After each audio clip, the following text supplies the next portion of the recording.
Hi மேடிச்சல குட்டீஸ், எல்லாருக்கும் வணக்கம். இன்னைக்கு நம்ம ஷா படத்தோட 7வது பாகத்தை தான் பார்க்க போறோம். பட் இந்த படத்தை பார்க்க போறதுக்கு முன்னாடி இருக்கிற அந்த 6 பாகத்தையும் பார்த்தா மட்டும் தான் உங்களுக்கு கதை ரொம்ப கிளியரா புரியும். அதனால தான் அந்த படத்தோட லிங்க்ஸ் எல்லாத்தையும் நான் ஃபர்ஸ்ட் கமெண்ட்ல பின் பண்ணி வச்சிருக்கேன். ஸோ இந்த வீடியோவை பார்க்க நினைக்கிற எல்லாருமே மறக்காம அந்த படத்தை போய் பார்த்துட்டு வந்துருங்க. கதை சொல்ல நானும், அதை கேட்டு ரசிக்க நீங்களும். இப்போ இந்த படம் ஆரம்பிக்குது. படத்தோட ஸ்டார்டிங் செல்லையே இந்த படத்தோட ஃபர்ஸ்ட் பார்ட்டை காட்டுறாங்க. நாம பார்த்துட்டு இருக்க அந்த ஜிக்ஸா கொலைக்காரன் ஒரு டாக்டர் ஒருத்தனை ஒரு சங்கிலியால கட்டி போட்டு அவனுக்கு பக்கத்திலே ஒரு ரம்பத்தை வச்சுட்டு, முடிஞ்சா உன் காலை 2 துண்டா வெட்டி போட்டு இதுல இருந்து தப்பிச்சு போ அப்படிங்கிற மாதிரி சொல்லிட்டு போயிருப்பான். அந்த ஜிக்ஸா கொலைக்காரன் சொன்ன மாதிரியே இந்த டாக்டரும் தன்னோட உயிரை காப்பாத்திக்கிறதுக்காக அந்த ரம்பத்தை எடுத்து தன்னோட கால் அப்படியே 2 துண்டா வெட்டி போட்டுட்டு அந்த இடத்த விட்டு நாம எப்படியாவது தப்பிச்சாகணும் அப்படின்ட்டு அப்படியே கொஞ்சமா நகர்ந்து வந்துட்டு இருக்கான். அப்போ கொதிச்சுக்கிட்டு இருக்கிற ஒரு திரவத்தை ஒரு பைப்ல வச்சு எங்கேயோ கொண்டு போயிட்டு இருக்காங்க. பட் அது என்ன திரவம் அப்படின்ட்டு தெரியல. அந்த பைப்பை இவன் தொட்டு பார்த்ததும் அப்படியே அது செம்ம சூடா இருக்கு. சோ அதோட கால் வெட்டுப்பட்டிருக்கு இல்லையா, வெட்டுப்படல, அப்படியே 2 துண்டா போயிருக்குது. சோ அதுல இருந்து வர ரத்தத்தை நிறுத்துறதுக்காக அந்த வெட்டுப்பட்ட பகுதி இருக்கிற காலை தூக்கி அந்த பைப்ல வைப்பான் பாருங்க. அந்த சீனை பார்க்கும்போதே ஏதோ நமக்கே அந்த மாதிரி நடந்தா எப்படி இருக்கும் அந்த மாதிரி இருந்துச்சு. அப்படியே சீனை கட் பண்ணா ஒரு பெரிய பில்டிங்க்கு வெளியில இருக்கக்கூடிய ஒரு கண்ணாடி பெட்டி மாதிரி இருக்கிறத காட்டுறாங்க. அதுல 2 பசங்களோட கையை கட்டி போட்டு ஆப்போசிட்ல ஒரு கட்டிங் மிஷின் இருக்குது. மயக்கத்துல இருந்து கண்ணு முடிச்ச 2 பேருமே, டேய் நீ எங்கடா இங்க அப்படின்ட்டு ஒருத்தர் மாத்தி கேட்டுக்கிறாங்க. தங்களோட கைகளையும் கால்களையும் கட்டி போட்டு ஆப்போசிட்ல கட்டிங் மிஷின் இருக்கிறத பார்த்துட்டு நம்ம ஏதோ ஆபத்துல இருக்கோம் அப்படிங்கறத அவங்க தெரிஞ்சுக்கிறாங்க. சோ வெளில இருக்க எல்லார்கிட்டையும் எங்களை காப்பாத்துங்கட்டு கத்திட்டு இருக்காங்க. ஆனா வெளில நிக்கக்கூடிய எல்லாரும் இவனுங்களை பார்த்து ஏதோ குரலி வித்த காட்டுற கும்பலா இருக்குமோ அப்படிங்கிற மாதிரி நினைச்சிட்டு இருப்பானுங்க போல. அப்போ இந்த 2 பசங்களோட தலைக்கு மேலையும் ஒரு கருப்பு கலர் ஷீட்டை போட்டு மூடி வச்சிருப்பானுங்க போல. அதை ஓபன் பண்ணதும் அங்க இருக்கக்கூடிய எல்லாருமே அதை பார்த்துட்டு கையாமையான்னு கத்த ஆரம்பிக்கிறாங்க. என்னடா மேல பார்த்து கத்துறானுங்கன்னு சொல்லிட்டு இந்த பசங்களும் மேல பாக்குறானுங்க. அப்போ ஒரு பொண்ணு ஒருத்திய கையை கால் அப்படின்ட்டு எல்லாத்தையும் கட்டி மேல தொங்க விட்டுருக்கானுங்க. ஒருத்தன் அந்த பொண்ணை பார்த்து, ஹே தங்கமே நீ பயப்படாத, நான் உன்னை காப்பாத்துறேன் அப்படிங்கிறான். இன்னொருத்தன் மேல பார்த்து அதே மாதிரி, ஏன் வைரமே நீ பயப்படாத, நான் உன்னை எப்படியாவது காப்பாத்துறேன் அப்படிங்கிற மாதிரி சொல்றான். அப்போ அதுல வெளியில நிக்கக்கூடிய ஒரு பொண்ணு ஒருத்தி அந்த கரடியை அடிச்சு உடைக்க ட்ரை பண்றான். ஆனா அது உடையவே மாட்டேங்குது. வழக்கமா நம்ம ஜிக்ஸா கொலைக்காரன் வந்து ஒரு டிவில வருவான். ஆனா இந்த முறை ஒரு பொம்மையை அனுப்பி, இத பாருங்கடா இந்த பொண்ணு ரொம்ப மோசமான பொண்ணு, உங்க 2 பேரையும் ரொம்ப நாளா ஏமாத்திட்டு இருக்கா, இவ செத்து போறது நல்லது அப்படின்ட்டு நான் நினைக்கிறேன். ஒருவேளை இவ செத்து போக கூடாது, எனக்கு அவ தான் வேணும், நான் அவ கூட தான் வாழ்வேன் அப்படின்னு யாரு சொல்றீங்களோ அவனுங்க உங்களுக்கு முன்னாடி இருக்க ஒருத்தனை கொன்னுட்டு அவளை காப்பாத்துங்க அப்படிங்கிற மாதிரி சொல்றான். அப்படி இல்லாம நீங்க 2 பேரும் உயிரோட இருக்க ஆசைப்பட்டீங்கன்னா அந்த பொண்ணை கொன்னுட்டு நீங்க 2 பேரும் தப்பிச்சிருங்கிற மாதிரி சொல்றான். அப்ப இந்த 2 பேரும் அந்த பொண்ணை காப்பாத்துறதுக்காக மாத்தி தங்களை கொலை பண்றதுக்காக ட்ரை பண்ணிட்டு இருக்கானுங்க. அப்போ இந்த பொண்ணு தன்னை காப்பாத்திக்கிறதுக்காக, டே நான் உன்னதான் லவ் பண்றேன், அவனை கொன்னுட்டு சீக்கிரமா நம்ம கிளம்பலாம் அப்படிங்கிற மாதிரி சொல்லும்போது அதை கேட்ட இன்னொருத்தன், அப்போ நீ என்ன ஏமாத்த பாக்குறியா, அதுக்கு அவன் உயிரோட இருந்தா மட்டும் தானே நீ அவன் கூட போய் வாழ முடியும், இப்ப பாரு அவன் கதையை எங்கேயே முடிக்கலாம் அப்படின்னு சொல்லிட்டு ஒரு ஏத்துவான் பாருங்க. அந்த படம் நெஞ்சா மடியில கிழிச்சு அப்படியே ரத்தம் கொட்ட ஓடிட்டு இருக்குது. அதை பார்த்துட்டு அப்போ இவன் தான் பலசாலியா இருப்பான் போல, அப்ப நம்ம இவன் கூட சேர்ந்துக்கலாம்னு சொல்லிட்டு, டேய் சும்மா சொன்னேன், நீ அவனை போட்டு திருடு, நாம 2 பேரும் சேர்ந்து மானே தேனே பொன்மானேன்னு இருக்கலாம்டா அப்படிங்கிற மாதிரி அவ சொன்னதும் அப்பதான் இந்த 2 தத்திகளுக்குமே புரிய வருது அவ ஒரு மோசமான பொண்ணு அப்படின்ட்டு. சோ அந்த கட்டிங் மிஷினை அந்த பொண்ணோட வயிற்றுக்கு நேரா பாயிண்ட் பண்ணி வச்சுட்டு இவனுங்க பாட்டுக்கு அப்படியே நிக்கிறானுங்க. அந்த கட்டிங் மிஷினோட வயித்தை அப்படியே கொஞ்சமா வெட்டி வீசி எரியுது. ரத்தமும் சதையும் அப்படியே பிச்சுக்கிட்டு ஓடுது. இந்த மாதிரியான ஒரு கொடூரமான கொலை பார்த்தாங்க இருக்கக்கூடிய எல்லாரும் அப்படியே கொலை நடுங்கி போய் நிக்கிறாங்க. அவ செத்து போறதுக்கு முன்னாடி அந்த இடத்துக்கு போலீஸ் வந்துடுறாங்க. இருந்தாலும் அவங்க யாராலையுமே அந்த பொண்ணை காப்பாற்ற முடியல. கட் பண்ண அப்படியே இந்த பக்கம் இந்த படத்தோட போன பாட்டோட கிளைமேக்ஸா காட்டுறாங்க. அந்த கொலைகார போலீஸ் இருக்கான் பாத்தீங்களா, அவனோட தலையில ஒரு ஹெல்மெட்டை மாட்டி அவன் வாயை 2 துண்டா கிழிச்சு அவனை கொலை பண்ணலாம் அப்படின்ட்டு அந்த ஜிக்ஸாவோட மனைவி அவனோட தலையில ஒரு ஹெல்மெட்டை மாட்டி விட்டுருப்பா. ஆனா அது அவன் வாயை கிழிக்கிறதுக்கு முன்னாடி இந்த பையன் ரொம்ப நேக்கா தப்பிச்சிருப்பான். ஆனா அவனோட வாய் மட்டும் காது வரைக்கும் கிழிஞ்சு போயிருக்கும். ஆனா வாய் இவ்வளவு பெருசா கிழிஞ்சு போயிடுச்சு. சோ செத்து போயிருப்பான் அப்படின்னு தான் நான் நினைச்சேன். கிழிஞ்சு போன அந்த வாயை இவன் கண்ணாடிக்கு முன்னாடி உட்காந்து அவனுக்கு அவனே தையல் போட்டுக்கிறான். அந்த ஜிக்ஸா கொலைகாரோட மனைவி என்ன நினைச்சிருப்பா, கண்டிப்பா இவன் செத்து போயிடுவான், இந்த சாப்டரை இப்படியே இங்கேயே அள்ளி போட்டு கொளுத்திட்டு போயிடலாம் அப்படின்னு நினைச்சிருப்பா.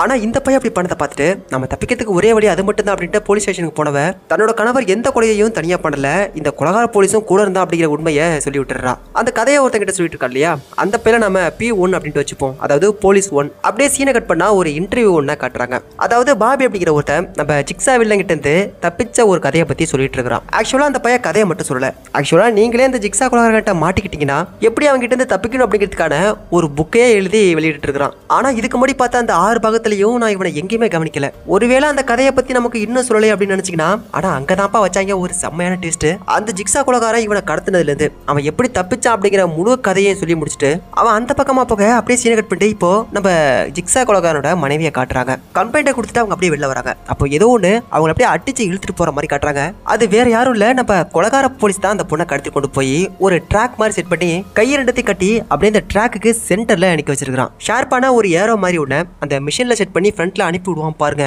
அது அப்படியே செம்ம வேகத்துல வந்து அவன் வைத்த குத்தி அப்படியே அந்த பக்கமா போக கையை காலு வாயை தலை விட்டு எல்லாம் பிச்சுக்கிட்டு பீஸ் பீஸா போய் கீழே விழுந்துருது. ஐயோ என்னங்க என்ன காப்பாத்துக்க அப்படின்னு கத்துவா பாருங்க. அப்பதான் பார்த்தா இதெல்லாம் ஒரு கனவு. அப்பதான் அவ தூக்கத்துல இருந்து கண்ண முழிக்கிறா. கட் பண்ண அப்படியே இந்த பக்கம் ஒருத்தனை கார்ல உட்கார வச்சு கொஞ்சம் கூட அசைய முடியாத மாதிரி அவன் முதுகுல கம்ம ஊத்தியை ஒட்டி வச்சிருக்கான். அந்த கார் அப்படியே லைட்டா மேல தூக்கி அந்த கார் டயருக்கு கீழே அந்த பயலோட லவ்வரை கட்டி போட்டு வச்சிருக்கான். அது மட்டும் இல்லாம இன்னொரு பயல அந்த காருக்கு பின்னாடி கட்டி போட்டு அவன் வாயில ஒரு கொக்கியை மாட்டி அந்த கொக்கி இருக்கிற கயிறு அப்படியே இந்த கார்ல கட்டி போட்டு வச்சிருக்கான். அது மட்டும் இல்லாம அந்த காருக்கு முன்னாடி இருக்கிற ஒரு செவுத்துல இன்னொரு பயல கட்டி பிடிச்சிருக்காங்க. டைமர் ஸ்டார்ட் ஆன அடுத்த செகண்ட்ல இந்த காரும் ஸ்டார்ட் ஆகிடும். நீங்க 4 பேரும் தப்பிக்கணும் அப்படின்னா உங்களுக்கு முன்னாடி இருக்கிற அந்த லிவரை வந்து எப்படியாவது நீ பிடிச்சி இழுத்தரணும். உன்னோட 2 கையிலையும் முதுகுலையும் நிறைய கம்ம ஊத்தி தான் அந்த சீட்ல ஒண்ண ஒட்ட வச்சிருக்கிறேன். சோ நீ அந்த லிவரை பிடிச்சி இழுக்கணும் அப்படின்னா உன் முதுகுல இருக்க தோல் அப்படியே பிஞ்சுக்கிட்டு வந்தா மட்டும் தான் அது நடக்கும் அப்படிங்கிற மாதிரி சொல்லிட்டு அந்த ரெக்கார்டர் வந்து ஆஃப் ஆகுது. டைமரோட சேர்த்து அந்த காரும் ஸ்டார்ட் ஆகுது. அப்படியே ஸ்பீடு 20, 30, 40, 50 அப்படி எகிரிக்கிட்டே போயிட்டு இருக்குது.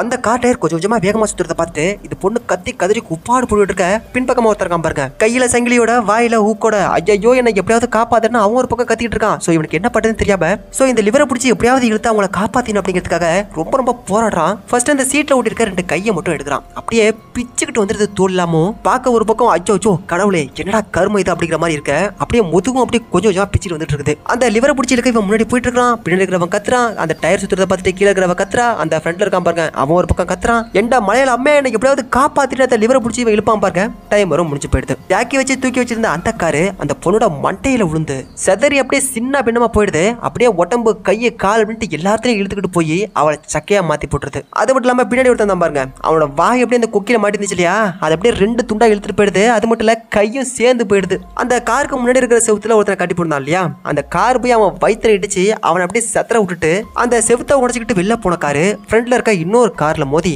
அந்த சீட்ல கொஞ்சம் நெஞ்சமா ஓட்டிக்கிட்டு இருந்த அந்த பையில அப்படியே தூக்கி வீசிருது.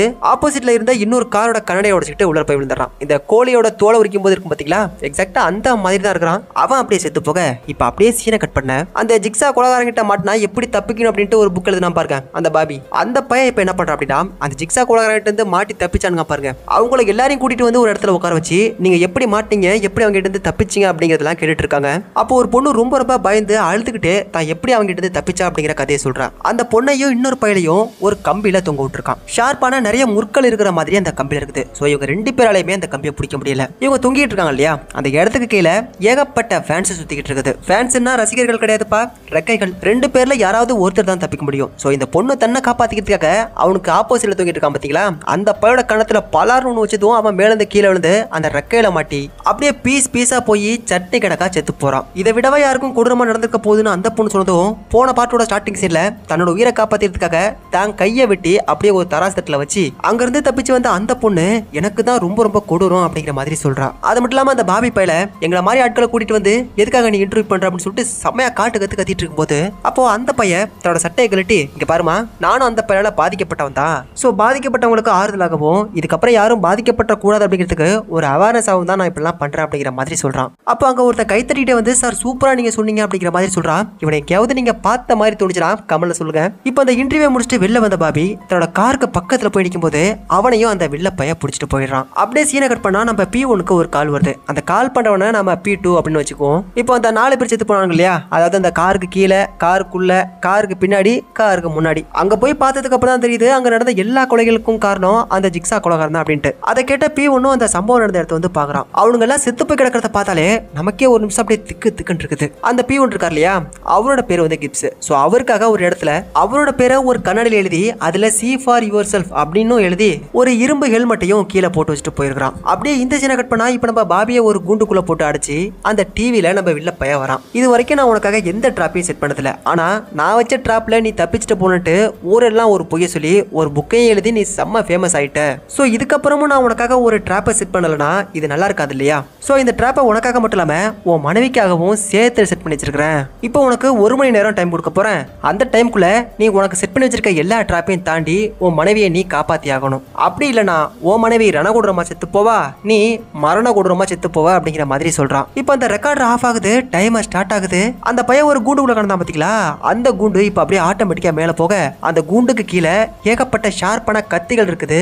அந்த கூண்டோட கீழ் பகுதி மட்டும் அப்படியே கல்லுக்கிட்டு கீழே விழுந்துருது. தம்பியோட கை மட்டும் மிஸ் ஆனிச்சு, டைரக்டா பரலோகம் தான். அந்த இரும்பு கூண்டு அப்படியே கொஞ்சம் கொஞ்சமா ஆட்ட ஆரம்பிக்கிறான். அப்படியே முன்னையும் பின்னையும் போய் அப்படியே வேகமா ஆட்டி அந்த கத்தி இருக்கிற இடத்துல இருந்து தூரமா போய் கீழே விழுந்துறான். அவன் கீழே விழுந்ததும் அவன் மனைவி இருக்கா பாத்தீங்களா, அவளை எங்க கட்டி போட்டு வச்சிருக்காங்க அப்படிங்கறத ஒரு டிவில காட்டுறாங்க. அதை இந்த பையன் பார்த்து ஒரு பக்கம் துடிச்சிட்டு இருக்கும்போது இப்ப அவளை க்ளோஸ் அப்ல காட்டுறாங்க. அவளோட கழுத்துல ஒரு சங்கிலி, 2 கால்ல ஒரு சங்கிலி. அவளால கொஞ்சம் கூட அசைய முடியாம என்ன காப்பாத்துன்னு ஒரு பக்கம் கத்திக்கிட்டு இருக்க. இப்போ இந்த பொண்ணுக்கு முன்னாடி ஒரு டிவியை வச்சு அந்த பாபி என்ன பண்ணிட்டு இருக்கா அப்படிங்கறத காட்டிட்டு இருக்காங்க. அந்த டிராப்ல இருந்து தப்பிச்ச பாபி அந்த இடத்த விட்டு வெளில போகிறதுக்காக ட்ரை பண்ணிட்டு இருக்கான். அப்போ ஒரு கதவுல உன்னோட ப்ராப்ளத்தை நீ புரிஞ்சுக்கோடா அப்படிங்கிற மாதிரி எழுதி இருக்குது. அதை பார்த்ததும் சோ அப்ப நம்ம அங்கதான் போகணும் போல அப்படிங்கிறத தெரிஞ்சுக்கிட்டு அந்த கதவை திறந்துட்டு இவன் உள்ள போறான். கட் பண்ணா இந்த பக்கம் நம்ம கொலகாரோட மனைவி இருக்கா பாத்தீங்களா, அவளை அந்த கொலகார போலீஸ் கொன்றுவான் அப்படிங்கிற பயத்துல அவளை ஒரு சேஃபான இடத்துல அந்த P1 வச்சிருப்பான். அந்த 4 பேர் செத்து போன இடத்துல இந்த P1 வந்து இன்வெஸ்டிகேஷன்ல இருப்பான். அப்ப இவனுக்காக அந்த கொலகார போலீஸ் அந்த இரும்பு ஹெல்மெட்டை வச்சுட்டு போயிருப்பான் இல்லையா, அந்த ஹெல்மெட்ல நமக்கு ஏதாவது தடயம் கிடைக்குமா அப்படின்ட்டு செக் பண்ணி இருப்பாங்க போல. அப்ப அந்த ஜிக்ஸா கொலகாரோட மனைவி இருக்கா பாருங்க, அவளோட ஃபிங்கர் பிரிண்ட் தான் ஃபுல்லா அதுல இருந்திருக்கும். அதுல இருந்து என்ன தெரியுது அப்படின்னா, அந்த கொலகார போலீஸை ஃபர்ஸ்ட் இவ தான் கொலை பண்ண ட்ரை பண்ணிருக்கா. அவன் தப்பிச்சதுனால அவனால நமக்கு ஏதாவது பாதிப்பு வந்துருமோ அப்படிங்கிற பயத்தினால தான் நீ வந்து இப்ப இங்க வந்திருக்கிற. சோ நீ ஒரு மோசமான கை அப்படின்ட்டு அந்த பொண்ணை கண்ணா பேணத்திட்டு இந்த பையன் வெளில வரான். அப்போ அங்க இருந்து ஒரு போலீஸ்கார பொண்ணு வந்து, இதை பாருங்க சார், அந்த கொலகார போலீஸ் கிட்ட இருந்து நமக்கு ஒரு CD கேசட் ஒன்று வந்திருக்கிறதா அந்த பொண்ணு சொல்றான். அந்த கேசட் எடுத்து போட்டு பார்க்கும்போது ரொம்ப ரொம்ப சிம்பிளா ஒன்று சொல்றாரு, நான் போட்டு தள்ளுறதுக்காகவே நிறைய ட்ராப்ஸை சூப்பரா செட் பண்ணி வச்சிருக்கிறேன். அந்த கேம்ல ஏகப்பட்ட பேர் செத்து போக போறாங்க. சோ அப்படி அவங்க செத்து போகாம இருக்கணும்னு ஆசைப்பட்டீங்கன்னா நீங்க பாதுகாப்பு கொடுத்து வச்சிருக்க அந்த ஜிக்ஸா கொலகாரோட மனைவியை மட்டும் என்கிட்ட ஒப்படைச்சிருங்க. அவளை என்கிட்ட ஒப்படைச்சிட்டீங்கன்னா யாரையும் நான் கொல்ல மாட்டேன், எந்த கேமும் நடக்காது. அப்படி இல்லைனா இங்க ஒரு பெரிய ரத்த சரித்திரமே நடக்கும் அப்படிங்கிற மாதிரி சொல்லிட்டு அந்த வீடியோ கட் ஆகுது. அப்படியே சீனை கட் பண்ணா இந்த பக்கம் நம்ம பாபி வந்து இன்னொரு ரூமுக்கு வரான். இந்த பாபி பய பண்ண எல்லா பித்தலாட்டத்துக்கும் ஒரு பொண்ணு கூட இருந்திருப்பா போல. அந்த பொண்ணை ஒரு இடத்துல கட்டி போட்டு வச்சு அவளோட கழுத்தை சுத்தி 4 ஷார்ப்பான கம்பிகளையும் வச்சிருக்கான். ஒரு டேப் ரெக்கார்டரை ஆன் பண்ண சொல்லியிருக்குது. அதை ஆன் பண்ணி பார்க்கும்போது, தம்பி இதை பாரு, நீ பண்ண எல்லா தப்பான விஷயத்துக்கும் அந்த பொண்ணு கூட இருந்திருக்கா. சோ இப்போ நான் அதுக்கு ஒரு சரியான தண்டனையை அவளுக்கு கொடுக்க போறேன். இப்போ அவ அந்த இடத்த விட்டு தப்பிக்கணும் அப்படின்னா அந்த இடத்துல ஒரு கீ ஒண்ணு நீ போடணும். அந்த கீயை அந்த பொண்ணோட வயிற்றுக்குள்ள வச்சிருக்கிறேன். ஆனா நீ அதுக்காக அவ வயிற்றை கிழிக்க வேண்டிய அவசியம் கிடையாது. அவ வாய்க்குள்ள ஒரு நூல் போயிட்டு இருக்கு பத்தியா, அந்த நூலோட எண்டுல தான் அந்த சாவி இருக்குது. அது மட்டும் இல்ல, மீன் பிடிக்கிறதுக்கு பயன்படுத்துவோம் இல்லையா ஒரு ஹூக்கு, அந்த ஹூக்கும் அந்த நூல்லையே நான் கட்டி வச்சிருக்கிறேன். அந்த சாவியை நீ எடுக்க ட்ரை பண்ணும்போது இந்த பொண்ணு மட்டும் வலி தாங்க முடியாம கத்துனா அப்படின்னா அந்த ஹூக்கு அவ குடல்ல மாட்டி கிழிச்சு ரத்தம் வடிய செத்து போவா. அப்போ அவ சத்தம் போடலனா அந்த ஹூக்கு கிழிக்காதா, நான் ஈஸியா அந்த சாவியை எடுத்துடலாமா அப்படின்னு நீ கேட்டினா அப்பவும் வலிக்கும், ஆனா உயிர் போகாது, அவ்வளவுதான் டிஃபரெண்ட் அப்படிங்கிற மாதிரி சொல்றான். அது மட்டும் இல்லாம அவ எப்பப்பெல்லாம் சத்தம் போட ஆரம்பிக்கிறாளோ அப்பப்பெல்லாம் அவ கழுத்தை சுத்தி 4 கம்பி இருக்கு இல்லையா, அது வந்து அவ கழுத்தை சுருக்கி ரத்தத்தை செதற விட்டு அவளை கொலை பண்ணும் அப்படிங்கிற மாதிரி சொல்லிட்டு அந்த ரெக்கார்டர் ஆஃப் ஆகுது. அந்த நூலை பிடிச்சி இவ இழுக்க ஆரம்பிச்சதும் வலி தாங்க முடியாம இவ கத்த ஆரம்பிக்க அந்த 4 ஷார்ப்பான கம்பியும் இவ கழுத்தை குத்துறதுக்கு பக்கத்துல வருது. சத்தம் போடக்கூடாதுன்னு இந்த பையன் சொன்னாலும் வலி அவளுக்கு தான் இல்லையா, அந்த டைம் முடியறதுக்குள்ள எப்படியாவது நம்ம அதை எடுத்து ஆகணும் அப்படின்ட்டு கொஞ்சம் வேகமா இழுக்க ஆரம்பிக்க அவ ரொம்ப கத்த ஆரம்பிக்கிறா. ரத்தம் பிச்சுக்கிட்டு அப்படியே அவன் மூஞ்சி மேல அடிக்குது. இன்னும் ஒரு 4-5 செகண்டுக்குள்ள முடிய போறதுனால ரொம்ப கஷ்டப்பட்டு செம்ம வேகமா இழுத்தறிஞ்சிடறான். அந்த பொண்ணோட குடல் அப்படியே அந்த ஹூக்குல மாட்டிக்கிட்டு வெளில வந்துருது. அந்த சாவியை போட்டு இவன் அந்த லாக்கை ரிமூவ் பண்ணிடுறான். பட் என்னன்னா டைம் முடிஞ்சு போயிடுது. சோ அந்த பொண்ணோட கழுத்தை சுத்தி இருந்த 4 ஷார்ப்பான கம்பிகளும் அவ கழுத்துல ஏறுது. கத்துறா கதறா, ரத்தம் அப்படியே பிச்சுக்கிட்டு அடிக்குது. அப்படியே அதே இடத்துல செத்து போறா. இப்ப அப்படியே நம்ம பாபியோட பொண்ணாட்டியை காட்டுறாங்க. அவ கழுத்துல ஒரு சங்கிலி இருந்துச்சு இல்லையா, அந்த சங்கிலியை யாரோ கீழ் நோக்கி இழுக்கிற மாதிரியே இருக்குது. சோ நின்னுட்டு இருந்தவ இப்ப முட்டி போடுறா. கட் பண்ணா நம்ம பாபி தம்பி ஒரு ரூமுக்கு வரான். அங்க அவன் எழுதுற அந்த சர்வைவ் அப்படிங்கிற ஒரு புக் ஒன்று இருக்குது. அப்படி அந்த புக்கை ஓபன் பண்ணி பார்த்ததுமே அந்த புக்கை யார் இவங்கிட்ட கொடுத்து சைன் வாங்கினது அப்படிங்கிறத கரெக்டா இவனுக்கு ஞாபகம் வந்துருது. நம்ம ஜிக்ஸா கொலகார பையன் இருக்கான் பாருங்க, அந்த பையன் தான் அந்த புக்கை கொண்டு வந்து இவங்கிட்ட கொடுத்து உங்களை எனக்கு ரொம்ப பிடிக்கும், சோ ஆட்டோகிராஃப் போட்டு கொடுங்க அப்படின்னு சொல்லிட்டு கையெழுத்தை வாங்கிட்டு வந்திருக்கான். இதெல்லாம் அப்படியே நம்ம பாபி தம்பிக்கு ஒரு பக்கம் ஓடிட்டு இருக்க. இப்ப சீனை கட் பண்ணிட்டு அந்த ஜிக்ஸா கொலகாரோட மனைவியை என்கிட்ட அனுப்புங்க அப்படின்ட்டு அந்த கொலகார போலீஸ் ஒரு வீடியோ ஒன்று சென்ட் பண்ணா இல்லையா, அந்த வீடியோ பார்த்துட்டு இந்த இடத்த நான் எங்கேயோ பார்த்த மாதிரியே இருக்கு அப்படிங்கிற மாதிரி அந்த P1 சொல்லிட்டு இருக்கிறான். அப்போ பக்கத்துல இருந்த ஒரு லேடி போலீஸ் இந்த பாபியை தூக்கிட்டு போனா இல்லையா அந்த கொலகார போலீஸ், அந்த வீடியோவை எங்க இருந்து கண்டுபிடிச்சான்னு தெரியல. இப்ப அந்த வீடியோவை நம்ம P1 கிட்ட காட்டி, சார் பாபியை யாரோ கடத்திட்டு போயிருக்காங்க, அதே மாதிரி அவரோட ஒய்ஃபையும் காணும், சோ 2 பேரும் கண்டிப்பா அந்த கொலகாரனோட அந்த வீணா போன விபரீத விளையாட்டுல மாட்டிருப்பாங்களோன்னு தோணுது அப்படிங்கிற மாதிரி சொல்றா. அப்படியே சீனை கட் பண்ணா நம்ம பாபி தப்பி இன்னொரு ரூமுக்கு வரான். அந்த ரூம்ல அந்த பைய கூட சேர்த்து பித்தலாட்டம் பண்ண ஒரு பொண்ணை கட்டி போட்டுச்சிருக்கான். இப்போ இந்த பொண்ணை எப்படி காப்பாற்றணும் அப்படிங்கிறத ஒரு பொம்மை ஒன்று வந்து சொல்ல ஆரம்பிக்குது. இந்த பொண்ணோட 2 கண்ணுக்கும் வாய்க்கும் ஆப்போசிட்ல 3 ஷார்ப்பான கம்பிகள் கம்பிகள் இருக்குது. அந்த ஷார்ப்பான கம்பிகள் குத்தி இவ சாகக்கூடாதுன்னு நீ நினைச்சீன்னா டைமர் ஸ்டார்ட் ஆன அடுத்த செகண்டே அவளுக்கு முன்னாடி இருக்கக்கூடிய அந்த மிஷினை நீ வந்து ஒரு 60 செகண்ட் வந்து தூக்கி வச்சிருக்கணும். அப்படி உன்னால அதை தூக்க முடியாம போச்சுன்னா கண்டிப்பா அந்த பொண்ணு செத்து போயிடும் அப்படின்னு சொன்னதும் இப்போ அந்த டைமர் ஆன் ஆகுது. இவனும் ஓடி போய் அந்த மிஷினை வந்து தன்னோட ஷோல்டரால தூக்குறான். இப்போ நம்ம பாபி தம்பியோட வயிற்றுக்கு சாம்பார் ஒரு ஆப்ப பிடிக்கிற மாதிரி அந்த மிஷினை இவன் தூக்கும் போது இவனோட வயிற்றுல வந்து ஒரு 4 கத்தி குத்துற மாதிரி செட் பண்ணி வச்சிருக்கான். அந்த பொண்ணை எப்படியாவது காப்பாற்றணும் அப்படிங்கிறதுக்காக இவனும் போராடுறான் செமையா போராடிட்டு இருக்கான். அப்ப அந்த பொண்ணு வலி தாங்க முடியாம என்ன காப்பாத்து ஒரு பக்கம் கத்திட்டு இருக்கான். அந்த மிஷினை தூக்குறான். கம்பி அவன் வயிற்றுல சுருக்குது. வலி தாங்க முடியாம கீழே விழுகிறான். அந்த மிஷினை விட்டதும் அந்த 3 கம்பிகளும் அவ கண்ணு அப்புறம் வாய் 3 நோக்கி போயிட்டே இருக்குது. இதே மாதிரி திரும்ப பண்ணிட்டு இருக்கும்போது கடைசியில அவனால ஒண்ணுமே பண்ண முடியல. அந்த பொண்ணோட 2 கண்ணையும் அந்த வாயையும் ஷார்ப்பான அந்த 2 கம்பிகள் குத்தி அப்படியே அந்த பக்கமா போகுது. ரத்தம் தெறிக்க செத்து போறான். இப்ப அந்த கொலகார பையன் இருக்கான் இல்லையா, அவன் இன்னொரு புது சீடியை நம்ம பியோனுக்கு அனுப்ப அதை போட்டு பார்த்துட்டு எங்க 2 பேரும் அவசரமா அந்த இடத்த விட்டு ஓடி போறானுங்க. மறுபடியும் பாபியை காட்டுறாங்க. அந்த பையன் ஒரு கதவு திறந்துட்டு உள்ளர போக அந்த ரூம்குள்ள ஃப்ளோரேல வெறும் 4-5 கட்டைகள் மட்டும் தான் போட்டு வச்சிருக்கானுங்க. அந்த ரூமோட இந்த பக்கம் நம்ம பாபியும் அந்த ஆப்போசிட் சைடுல இன்னொருத்தனையும் கட்டி போட்டு வச்சிருக்காங்க. அதையும் கண்ணை கட்டி நம்ம பாபி அங்க இருக்கிற ஒரு டேப்பை ப்ளே பண்ணி பார்க்கறான். அவனை காப்பாத்துறதுக்கு உனக்கு மொத்தமா 60 செகண்ட் டைம் இருக்குது. அவனோட லாக்கர் ரிமூவ் பண்றதுக்கான சாவி அந்த ஜன்னலுக்கு பக்கத்துல தூங்கிட்டு இருக்குது. உன்னால முடிஞ்ச அந்த சாவியை எடுத்துட்டு போய் அவன் லாக்கர் ரிலீஸ் பண்ணி அவனை காப்பாத்து அப்படிங்கிற மாதிரி சொல்லிட்டு அந்த ரெக்கார்டர் வந்து ஆஃப் ஆகுது. இவனையாவது நம்ம எப்படியாவது காப்பாத்தியணும் அப்படிங்கிறதுக்காக இவன் ரொம்ப கஷ்டப்பட்டு அப்படியே தட்டு மாதிரி கொஞ்சமா போயிட்டு இருக்கான். பாபி வந்து அவனுக்கு பக்கத்துல போற வரைக்கும் அவன் கொஞ்சம் சைலண்டா இருந்திருக்கலாம். ஆனா அந்த பொறுக்கி பைய சும்மா இருக்க முடியாம அங்கேயும் ஆட்டம் போட்டு ஒரு பலகையை உடைச்சுக்கிட்டு கீழே போயிடறான். அதுக்கப்புறம் மறுபடியும் அவன் தட்டு மாதிரி மேல வந்துடுறான். பாபி தம்பி சம்மர் சால்ட் குட்டிக்கரணம் பெல்ட் அப்படி இப்படின்னு போட்டு எப்படியோ ஒரு வழியா கஷ்டப்பட்டு அந்த சாவியை போய் எடுத்துறான். ஆனா அந்த பையன் நிக்கிறான் பாருங்க.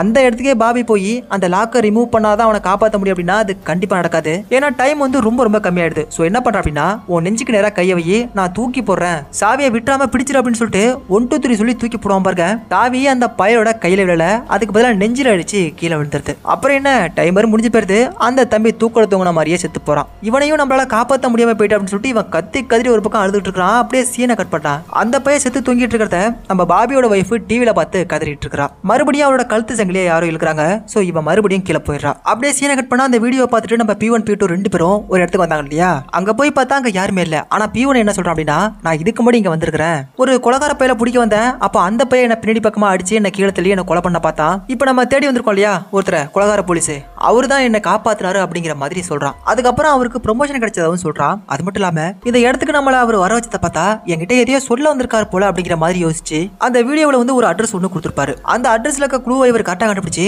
இப்போ அவங்க 2 பேரும் அந்த இடத்த விட்டு கிளம்புறாங்க. இப்போ நம்ம பாபியோட வைஃப் வந்து கதறிட்டு இருக்கிறத பார்த்துட்டு அந்த பையன் நீ பயப்படாதான் வந்துட்டு இருக்கான் அப்படிங்கிற மாதிரி சொல்றான். எனக்கு பயமா இருக்கு, நீ சீக்கிரம் வா அப்படின்னு சொல்லிட்டு அவன் சொல்லிட்டு இருப்பா பாருங்க. அப்போ அந்த டிவி வந்து கட் ஆகுது. அந்த ஜிக்ஸா கொலகாரன் இப்ப மறுபடியும் பேச ஆரம்பிக்கிறான். உன்னோட பொண்டாட்டி இன்னும் கொஞ்ச நேரத்துல செத்து போக போறா, அவளை நீ எப்படியாவது காப்பாத்தி ஆகணும் அப்படின்னு நினைச்சீன்னா இந்த ரூமை திறந்து நீ அந்த பக்கம் போகணும். அது சாதாரண விஷயம் கிடையாது. இந்த ரூமை திறக்கிறதுக்கு உனக்கு வந்து பாஸ்வேர்டு தேவை. உன்னோட மேல் கடவாய் பல்லுல வச்சிருக்கிற அதை நீ பார்க்கணும் அப்படின்னா அதை கண்டிப்பா வெளில எடுத்தா மட்டும் தான் முடியும். சோ அந்த பல்லை எப்படி எடுக்கணும் அப்படிங்கிறதுக்கான ஒரு வீடியோ ஒன்னு ரெடி பண்ணி வச்சிருக்கேன். அதை பார்த்துட்டு அதே மாதிரி உன் பல்லை எடுத்துரு அப்படிங்கிற மாதிரி சொல்லிட்டு அந்த வீடியோ வந்து கட் ஆகுது. அந்த கொலகார பைய கொடுத்த க்ளூவை வச்சு இப்ப இந்த சம்பவம் நடந்திருக்கு பாருங்க. இந்த இடத்துக்கு அந்த P1 போலீஸ் கரெக்டா வந்து சேர்ந்துடுறான். பாபி தோட 2 பல்லையும் அப்படியே ஒவ்வொன்னா கழட்டி எடுப்பான் பாருங்க. ரத்தம் பிச்சுக்கிட்டு ஒரு பக்கம் அடிச்சிட்டு இருக்குது. அதே நேரத்துல உள்ள வந்த எல்லா போலீஸ்காரங்களும் அந்த செத்துப்பு கிடக்கிறவங்கள ஒவ்வொருத்தவங்களா கண்டுபிடிச்சிட்டு இருக்காங்க. ஒரு லேடி போலீஸ் P1க்கு கால் பண்ணி அந்த சைக்கோ கொலகாரன் எங்க இருக்கான் அப்படிங்கறத கண்டுபிடிச்சிட்டேன், நீங்க சீக்கிரம் போய் அவனை கைது பண்ணுங்க அப்படிங்கிற மாதிரி சொன்னதும் அங்க இருக்கக்கூடிய எல்லா போலீஸையும் கூட்டிட்டு நம்ம P1 அந்த இடத்துக்கு பறக்க ஆரம்பிச்சிடறான். அப்படியே இப்ப இந்த கேம் நடக்கிற அந்த இடத்துலயும் ஒரு போலீஸ் குரூப் வந்து தேடிட்டு இருக்குது. நம்ம பாபி தம்பி ஒரு வழியா கஷ்டப்பட்டு அந்த 2 பல்லையும் புடுங்கி உள்ள இருக்கிற அந்த பாஸ்வேர்டை வந்து கண்டுபிடிச்சிடறான். அந்த பாஸ்வேர்டை போட்டு அந்த கதவை ஓபன் பண்ணி இப்ப உள்ள போயிடறான். கட் பண்ண அப்படியே இந்த பக்கம் நம்ம P1 காட்டுறாங்க. ஒரு கண்ணாடியில P1 பேர் எழுதி அதுல C for yourself அப்படின்ட்டு எழுதி இருந்திருக்கும் இல்லையா, அந்த இடத்துக்கு போனவன் அந்த கண்ணாடியை அடிச்சு உடைச்சு பார்த்தா உள்ளர ஒரு ரூம் ஒன்று இருக்கிறத கண்டுபிடிக்கிறான். உள்ள வந்து சேர் போட்டு ஒருத்தவங்க உட்காந்துருக்காங்க. அந்த கொலகார போலீஸ் தான் இருக்கான்னு நினைச்சுக்கிட்டு டே கையை தூக்குடா நான் உன்னை கண்டுபிடிச்சிட்டேன் அப்படின்னு இருப்பாரு பாருங்க.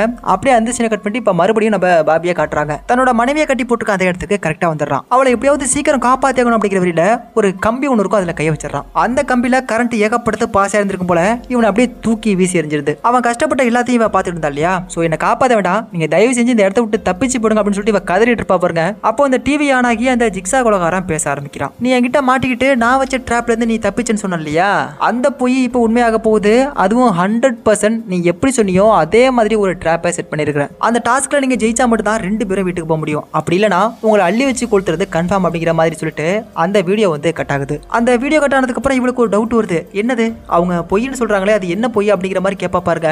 அந்த ஜிக்ஸா கொலகாரன் செட் பண்ணி வச்ச ட்ராப்ல நான் தப்பிச்சேன்னு சொன்னேன் இல்லையா, அது எல்லாமே பொய் அப்படிங்கிறான். இந்த பையத்தோட மனைவி கிட்ட கிட்டே இருந்தே இந்த உண்மையை மறைச்சிருக்கான். இப்ப அப்படியே இந்த பக்கம் அந்த சேர்ல உட்காந்துக்கிறது அந்த கொலகார போலீஸ் தான் அப்படின்ட்டு நம்ம P1 வந்து அவன் மேல கைய வைக்கிறான். ஆனா அப்படி அங்க இருந்தது அந்த கொலகார போலீஸ் கிடையாது. இந்த படத்தோட ஸ்டார்டிங் சீன்ல ஒருத்தனோட வாயில ஒரு கொக்கிய மாட்டி ஒரு கார்ல இழுத்து கொண்டு போய் அவனோட 2 கை காலு அப்புறம் அந்த தொண்டை அப்படியே எல்லாம் பிச்சுட்டு போயிருக்கும் இல்லையா, அந்த பையோட டெட் பாடி தான் இப்போ இங்க இருக்குது. இது எப்பறா இங்க வந்துச்சு அப்படின்னு யோசிக்கும் போது தான் அந்த கொலகார போலீஸ் பைய எல்லாரையும் கொண்டுட்டு அங்கேயே தான் கடைசி வரைக்கும் இருந்திருக்கான். அந்த டெட் பாடி அவனுக்கு தேவை அப்படிங்கிறதுனால தான் அங்க ஒரு இடத்துல இருக்கக்கூடிய காரை வெடிக்க வச்சுட்டு அந்த கார் வெடிச்ச இடத்த நோக்கி எல்லாரும் ஓடி போவாங்க.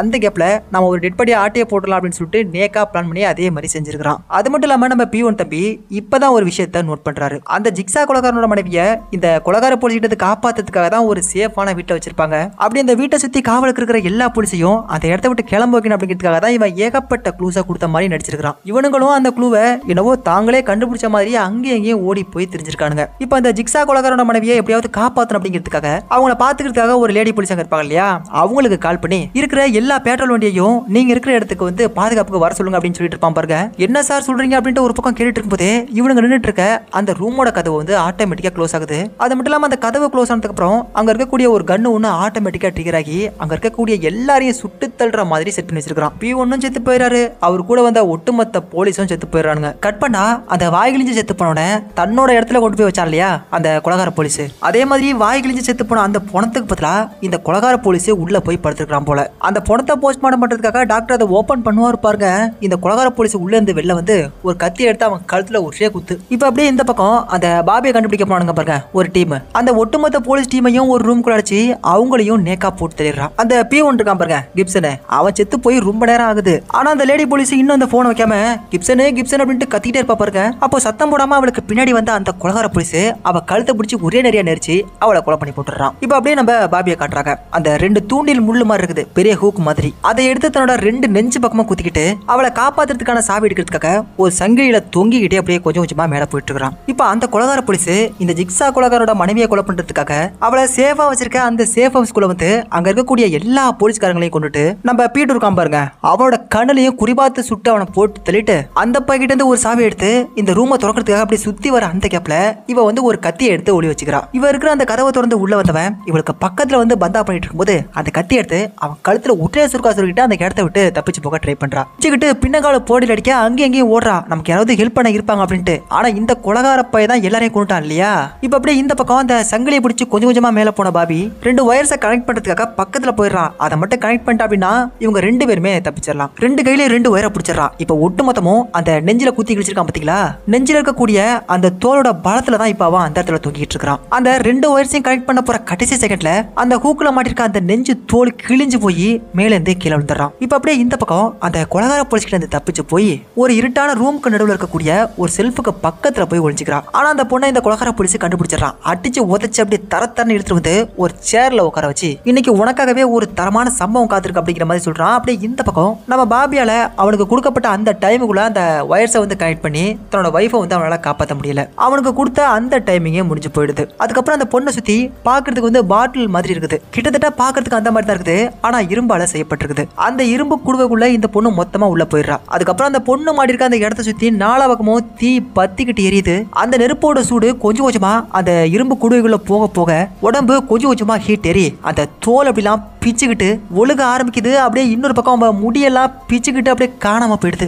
கண்ணு முடிய கொஞ்சம் கொஞ்சமா தன்னோட மனைவி செத்து போயிட்டு இருக்கிறத இந்த பயலால ஒண்ணுமே பண்ண முடியல. இவன் கத்தி கதறியா அழுதுகிட்டு இருக்கிறான். அவனை எப்படியாவது காப்பாத்தணும் அப்படிங்கிறதுக்காக அந்த மின்சார கம்பி இருக்கிறது தெரியாம மறுபடியும் கொண்டு போய் கையை வச்சிடறான். அப்படியே அவனை தூக்கி வீசுறது. அவ அப்படியே செத்து போக இப்ப இந்த பக்கம் இந்த கொலகார பிடிச்சிருக்கான் பாருங்க. போன பாட்டோட எண்டில் அந்த பயலோட தலையில ஒரு இரும்பு ஹெல்மெட்டை நம்ம ஜிக்ஸா கொலகாரோட மனைவி வந்து மாட்டி விட்டுருப்பா. இப்போ அதே ஹெல்மெட்டை எடுத்துட்டு வந்து இந்த ஜிக்ஸா கொலகாரோட மனைவியோட மண்டையில மாட்டி விட்டுறான். சரியா 60 செகண்ட் முடிச்சதுக்கு அப்புறம் அந்த பொண்ணோட மண்டை அப்படியே 2ஆ பொளந்து கதற கதற ரத்தம் சதற சதற செத்து போறா. அவ செத்து போனதுக்கு அப்புறம் கேம் முடிஞ்சிருச்சு கண்ணமா நான் கிளம்புறேன்னு சொல்லிட்டு அந்த இடத்த விட்டு வெளில வந்தவன் அவன் கொலை பண்ண யூஸ் பண்ண ஒட்டுமொத்த இடத்தையும் பத்த வச்சுட்டு அந்த இடத்த விட்டு வெளில வரான். அப்போ பன்னியோட ஃபேஸ் மாஸ்க் போட்ட ஒரு 3 பேரு இந்த பையில அடிச்சு ஒரு இடத்துக்கு கொண்டு போறானுங்க. இவனை அடிச்ச அந்த 3 பேர்ல ஒருத்தன் அந்த மாஸ்கை கழட்டுறான். இப்போ நாம பார்த்துட்டு இந்த படத்தோட ஸ்டார்டிங்ஸ்ல ஒருத்தனோட கால் கட்டா இருந்திருக்கும். அதை கொண்டு போய் ஒரு சூடான குழாயில வச்சு அந்த ரத்தம் வடிகிறத தடுத்து நிறுத்திருப்பான் இல்லையா ஒரு டாக்டர். அந்த டாக்டர் பை தான் இப்ப இந்த கொலகார போலீஸை ஒரே குத்தா குத்திட்டான். இவன் ஏன்டா இவனை குத்துறான் அப்படிங்கிற டவுட் உங்களுக்கு இருக்குல்ல. இப்போ வாங்க அதையும் தீர்த்து வச்சிருவோம். அதுக்கு முன்னாடி இவன் எப்படி எங்க வந்தா அப்படிங்கிற கதையை பார்த்துருவோம். போன பார்ட்ல ஒரு சீன்ல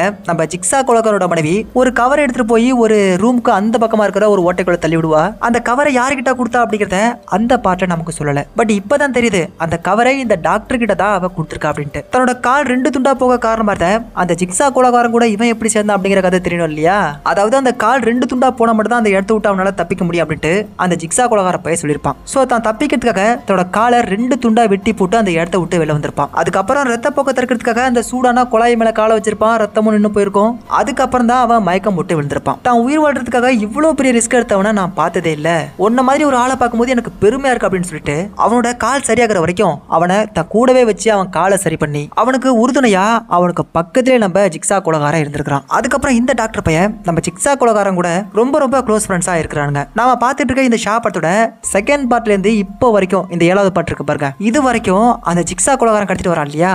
அவங்களோட கண்ணை தைக்கிறது, வாயை தைக்கிறது, அப்புறம் அந்த கண்ணுக்கு கீழே கிழிச்சு அதுக்கும் கீழே சாவியை வைக்கிறது, தூண்டில் முள்ளுல அந்த சாவியை வச்சு வயிற்றுக்குள்ள அனுப்புறது, அப்புறம் வெளா எலும்ப கிழிச்சு அதுக்குள்ள சாவியை வைக்கிறது, இந்த மாதிரி ரொம்ப ரொம்ப ட்ரிக்கான ஏகப்பட்ட ஆபரேஷன்ஸை பண்ணி நம்ம ஜிக்ஸா கொலைகாரனுக்கு இவன் ஹெல்ப் பண்ணிருக்கான். அந்த ஜிக்ஸா கொலைகாரன் தான் செத்து போக போறான் அப்படிங்கிறத தெரிஞ்சுக்கிட்டு ஒரு வீடியோ ஒன்று ரெடி பண்ணி இந்த டாக்டருக்கு அனுப்பியிருக்கான். அதாவது தன்னோட மனைவிக்கு அந்த கொலைகார போலீஸால ஏதாவது ஆபத்து வந்துச்சுன்னா அவனை அள்ளி போட்டு கொளுத்துங்க அப்படிங்கிற மாதிரி சொல்லியிருப்பான் போல. சோ இப்போ அந்த கொலைகார போலீஸால நம்ம ஜிக்ஸா கொலைகாரோட மனைவி இறந்து போயிட்டா இல்லையா? அதனால அந்த பையில அப்படியே அழுகிட்டு வந்து இந்த டாக்டர் எப்படி தன்னோட காலை கட் பண்ணி அந்த இடத்த விட்டு தப்பிச்சா இல்லையா? எக்ஸாக்டா அதே மாதிரி அந்த கொலைகார போலீஸோட காலையும் அந்த சங்கிலியை கட்டி அந்த இருட்டு ரூம்குள்ள போட்டு அடைச்சிட்டு நீ செத்து போட அப்படின்னு சொல்லிட்டு அந்த பையத்தோட காலை கட் பண்ணி கூட இந்த இடத்த விட்டு தப்பிச்சிடவே கூடாது அப்படிங்கிறதுக்காக அந்த ஆக்ஸாப்ளேட தூக்கி தூரமா வீசிட்டு அங்க இருக்கக்கூடிய ஒட்டுமொத்த லைட்ஸையும் ஆஃப் பண்ணிட்டு இப்போதாண்டா இந்த கேம் உண்மையாவே முடியும்னு சொல்லிட்டு அவன் அந்த இடத்த விட்டு கிளம்பிடுறான். இதோட இந்த படத்தோட 7வது பாகம் முடியுது. நீங்க 8வது பாகத்தையும் பார்க்கணும் ஆசைப்பட்டீங்கன்னா எஸ் அப்படின்ட்டு கமெண்ட்ல சொல்லுங்க. கண்டிப்பாக உங்களுக்காக அதையும் எடுத்துட்டு வரேன். Until then by.